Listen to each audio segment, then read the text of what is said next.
once again.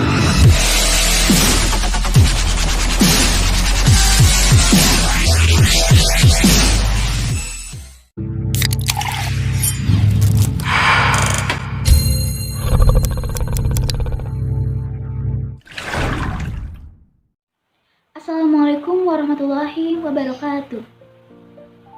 Perkenalkan, saya Tantri Cahaya Ramadan dari 02 SKP 007 reguler A dengan NIM 211011200642 dari kelompok 2 akan membawakan materi presentasi tentang menjelajah dunia pustaka. Teks ulasan buku. Menurut Kamus Besar Bahasa Indonesia, ulasan adalah kupasan, tafsiran, atau komentar. Teks ulasan juga disebut teks review dan dapat ditulis dalam bentuk artikel. Ulasan buku memaparkan tujuan buku yang ditulis, menguraikan strukturnya, menjelaskan gaya penulisannya, dan meletakkan isinya ke dalam konteks yang lebih luas dengan cara membandingkan dengan buku-buku lain yang sejenis. Selanjutnya ada teks review. Teks review atau biasa dikenal dengan review teks adalah jenis teks dalam bahasa Inggris yang bertujuan untuk meninjau atau menilai suatu karya, baik itu film, buku, dan sebagainya. Penilaian ini memiliki tujuan untuk mengetahui dan menginformasikan kualitas, kelebihan, serta kekurangan yang dimiliki oleh karya tersebut. Menurut Jarrett and Wignall 1994, teks ulasan adalah teks yang memiliki fungsi untuk mengukur, menilai, dan memikirkan kritik mengenai karya atau kejadian yang diulas tersebut. Selanjutnya saya akan membahas tentang teks ulasan buku. Teks ulasan buku berisi deskripsi, evaluasi, dan memaparkan tujuan buku ditulis. Fungsi ulasan dalam hal ini adalah untuk mengetahui isi buku secara ringkas mengenai isi, gaya bahasa, kualitas buku, kelemahan, dan kelebihan buku untuk membandingkan isi buku dengan buku lainnya. Selanjutnya ada struktur teks ulasan. Struktur teks ulasan terbagi menjadi 5. Yang pertama ada identitas, biasanya bersifat opsional. Yang kedua ada orientasi, yang ketiga ada tafsiran isi, yang keempat ada evaluasi, dan yang kelima ada rangkuman evaluasi. Selanjutnya ada struktur teks dan hubungan genre pada teks ulasan. Menurut KBBI atau Kamus Besar Bahasa Indonesia, genre adalah tipe, jenis, atau kelompok sastra atas dasar bentuknya. Ragam sastra. Genre adalah suatu kategorisasi tanpa batas-batas yang jelas. Genre dikatakan bertahap karena untuk mencapai tujuannya, teks disusun dalam struktur yang mengandung tahapan-tahapan. Selanjutnya ada genre. Genre dapat dibedakan menjadi 2 bagian, yaitu yang pertama ada genre makro. Genre makro adalah genre yang digunakan untuk menamai sebuah jenis teks secara keseluruhan.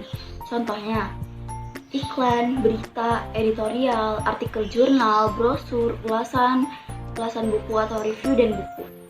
Yang kedua ada genre mikro. Genre mikro adalah jenis teks yang dapat berdiri sendiri, dapat juga digabungkan menjadi satu kesatuan dalam genre makro. Contoh genre mikro yang dapat disematkan ke dalam genre makro meliputi deskripsi, prosedur, rekonsiliasi, narasi, eksplanasi, eksposisi, serta diskusi. Selanjutnya ada tahap identitas. Ulasan buku dapat diawali dengan memberikan informasi tentang identitas buku yang diulas. Fungsinya untuk memberikan deskripsi tentang wujud fisik buku beserta ciri-cirinya. Identitas bersifat opsional dan faktual berdasarkan fakta. Bagian identitas ini biasanya dapat dilihat pada sampul luar, halaman depan, atau pada halaman hak cipta. Genre mikro yang digunakan pada tahap ini adalah deskripsi. Bagian identitas ini biasanya berisi judul, penulis, penerbit, tahun terbit, hak cipta, jumlah halaman, harga buku, nomor ISBN, lingkup penerbitan, serta bahasa yang digunakan. Yang kedua ada tahap orientasi. Pada tahap orientasi ini identik dengan pengantar kepada seluruh ulasan. Genre mikro yang digunakan untuk merealisasikan tahapan ini adalah deskripsi dan eksposisi. Tahap orientasi ini berfungsi untuk yang pertama, menyampaikan informasi tentang buku yang diulas, penulisnya, dan pembaca yang dituju. Yang kedua, untuk memposisikan buku yang diulas. Yang ketiga, untuk menyatakan pendapat pengulas tentang buku tersebut. Perlu dicatat bahwa argumentasi tentang kebenaran belum disampaikan pada tahap ini, tetapi diuraikan pada tahap evaluasi. Argumentasi yang disajikan juga merupakan argumentasi dua sisi dalam diskusi. Nah, Pokok tertentu yang disampaikan pada tahap orientasi ini akan ditegaskan kembali pada tahap rangkuman evaluasi. Selanjutnya ada tahap tafsiran isi. Pada tahap tafsiran isi, memuat penceritaan ulang tentang hal yang dilakukan oleh penulis saat ia menulis buku, isi atau ringkasan buku yang telah diulas oleh pengulas, dan perbandingan isi buku yang diulas dengan buku-buku lain yang sejenis. Pada tahap ini, isi buku diuraikan bab demi bab agar lebih jelas dan terperinci. Genre mikro yang digunakan untuk mengungkap tahap ini adalah deskripsi dan rekonstruksi. Yang selanjutnya ada tahap evaluasi. Tahap evaluasi adalah bagian inti dari teks ulasan yang berfungsi untuk menilai suatu karya yang diulas. Pada tahap inilah, pengulas dituntut untuk memberikan penilaian analitis, objektif, dan kritis atas buku yang diulas. Genre mikro yang digunakan pada tahapan ini adalah diskusi. Aspek-aspek yang dinilai pada tahap ini, yang pertama, ada kedalaman isi. Yang kedua, tata organisasi gagasan yang tergambar pada penataan bab. Yang ketiga, gaya penulisan yang terungkap pada kualitas bahasa yang digunakan.